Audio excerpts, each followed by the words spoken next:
Justo cuando yo pensé que ya no encontraríamos buenas películas nuevas, viene su director, Takashi Yamakasi, y me recuerda que no entiendo nada. Muchas gracias, Takashi.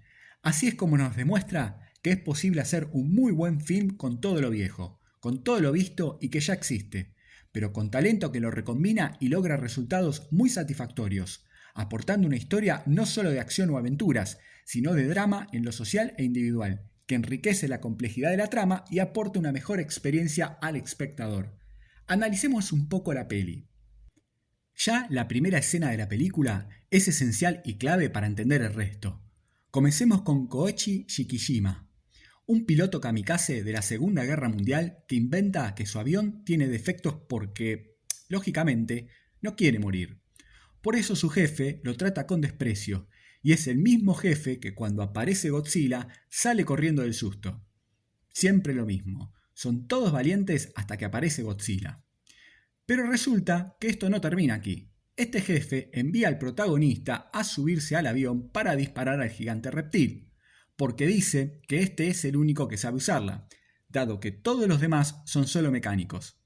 ¿Te das cuenta? Acusan de cobarde al soldado cuando ninguno de ellos va a hacer lo mismo. Es más, ni siquiera saben qué hacer. Incluso el protagonista y soldado, es decir, el que entiende sobre el tema, advierte que no sabe si este arma será suficiente para detener al salvaje animal, y que incluso hasta podría hacerlo enfurecer aún más y empeorar la situación, a lo que el ignorante jefe contesta: ningún ser vivo sobrevive a un arma así. Totalmente equivocado, no tiene absolutamente ningún fundamento para decir eso.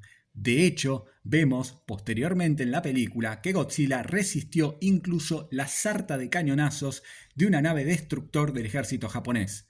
Así que el soldado tenía razón y el jefe no. Aquí aplica la máxima universal que asegura el que sabe sabe y el que no es jefe.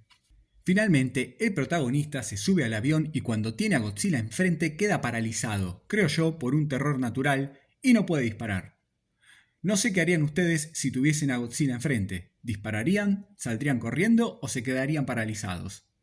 Bueno, el piloto hizo muy bien, porque de lo contrario Godzilla se lo hubiera comido como un canapé, y luego hubiera liquidado al resto del equipo tal como ocurrió. De hecho, Godzilla está tranquilo y son los propios mecánicos quienes estaban ocultos que por terror disparan un rifle que obviamente no le iba a hacer nada a semejante monstruo, salvo despertar su furia, lo que culminó con una masacre, tal como había predicho el piloto.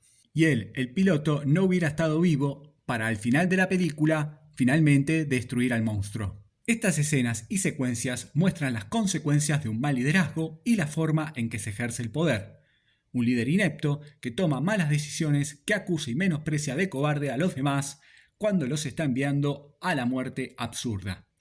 Esta idea la película la va a repetir de diferentes formas como una crítica a quienes tienen el poder y es uno de los mensajes y ejes centrales del film, incluso sobre la propia guerra. Vemos este concepto repetirse cuando el protagonista debe aceptar un trabajo para retirar bombas porque no tiene para alimentarse ni él ni a su familia. Cuando les dicen a él y a su equipo que deben hacer frente a Godzilla con un barquito viejo de madera y sin armamento, y cuando envían a un grupo de civiles porque el Estado dice que no puede intervenir por asuntos diplomáticos. Finalmente, son los hombres que libremente eligen organizarse y pelear, en función de sus intereses y lo hacen de una manera más humana y eficiente. Esto coincide con algunos de los conceptos básicos del pensamiento liberal. Por eso no es de sorprender las constantes críticas que los personajes hacen al Estado. Yo personalmente soy de los que creen que la realidad es muchísimo más compleja y no puede resumirse en simples discursos de diferentes ideologías, las cuales probablemente tengan de fondo una intencionalidad política. Pero esto es solo mi opinión personal. Continuando con la trama, la película pone el foco sobre las consecuencias de la guerra. Primero abundan las imágenes de la devastación de las ciudades, la pobreza, miseria y desesperación de sus habitantes, lo cual es la base que desata todos los conflictos de los mismos. Por ejemplo, el protagonista que regresa a su hogar y encuentra todo en la más absoluta devastación.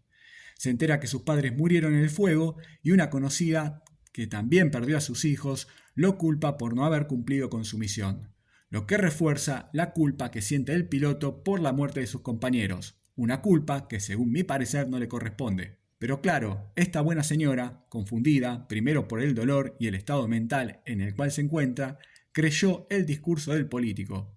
Y por eso se las agarra con el piloto, el pobre, el hombre común que tiene enfrente, a quien puede ver y acusar, y no como otros dirigentes que tomaron decisiones quienes nunca ponen la cara. Esto es pobres contra pobres. En el medio de todo este desastre, el protagonista lee una carta de su padre, que dice: regresa con vida. Maravillosamente conmovedora. El film continúa mostrándonos lo que es la vida cotidiana en dicha situación: la pobreza, la destrucción, gente comiendo de las latas, personas tratando de reconstruir las casas de los escombros, pero no solo lo material, sino también la vida, las relaciones. El protagonista conoce una chica con quien comienza a vivir, esta tiene una nena, la señora que antes lo acusaba vuelve a acusarlo por tener una mujer con una nena y le dice: a mí no me molestes. E inmediatamente después pregunta: ¿la madre puede alimentarla? Le regala a la nena su arroz, que es el único alimento que tiene, comienza a cuidarla y no parará hasta el final de la película, convirtiéndose en parte de la familia. Las relaciones y las situaciones económicas comienzan a mejorar. El protagonista entabla amistad con sus compañeros de bote, hay afecto y cariño con su compañera de hogar, pero no quiere casarse con ella porque arrastra la culpa, el odio, el deseo de venganza contra Godzilla, pese a que ésta lo respalda en sus habituales pesadillas al punto de que duda si está en la realidad o es un muerto. Creo yo que podría tratarse de algún tipo de estrés producto de la guerra. Yo debí haber muerto, grita el piloto, totalmente alterado, agarrándose de la cabeza. No, tu destino era sobrevivir, le responde ella llorando desesperada tratando de consolarlo. Otra forma de mostrar los efectos de la guerra aun cuando ésta haya terminado, y cómo estos conflictos emocionales impiden al sujeto que se desarrolle emocional y socialmente. Todo este tipo de escenas en las cuales se muestra a los personajes y a las relaciones entre ellos son típicas del cine japonés clásico, como por ejemplo del legendario Yasuhiro Ozu, caracterizado por poner la cámara fija, generalmente a la altura de los actores o como si estuviésemos de cuclillas, en lugares donde suele haber marcos o puertas que encuadran las imágenes de los actores, que son lo único que se mueve, poniendo el foco de la atención en estos. Otras veces suele mostrarse lugares abiertos, generalmente utilizados para mostrar la devastación de la guerra o la pequeñez del bote, ante la amplitud del mar.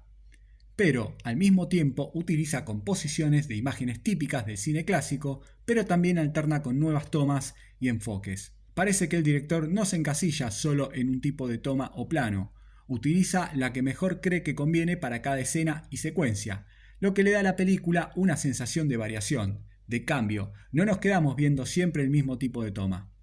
Tenemos desde el protagonista entrando a una casa donde todo está quieto hasta los ataques de Godzilla tomados desde la cámara de abajo en el plano contrapicado mientras ésta se mueve, junto con el monstruo y las personas que corren, dando la sensación de dinamismo, descontrol y desesperación. Pero también vemos al gigante entrando en la ciudad, con pasos y movimientos lentos y toscos, como si estuviésemos viendo una peli de cine catástrofe de hace 70 años.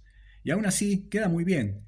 Esa sensación del monstruo que puede moverse lento porque total es como si fuese una masa imparable acompañado por otra de las grandes claves que es el sonido.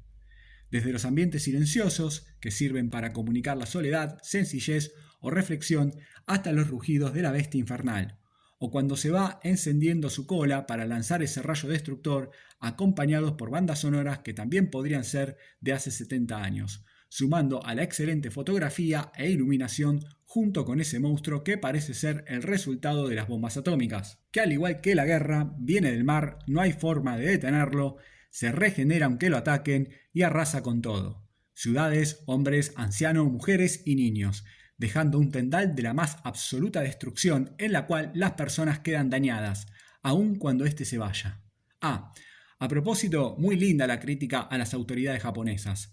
Pero no olvidemos que las bombas atómicas las arrojaron las autoridades de los Estados Unidos de América. Esto es todo, espero que les haya gustado, saludos y que estén bien.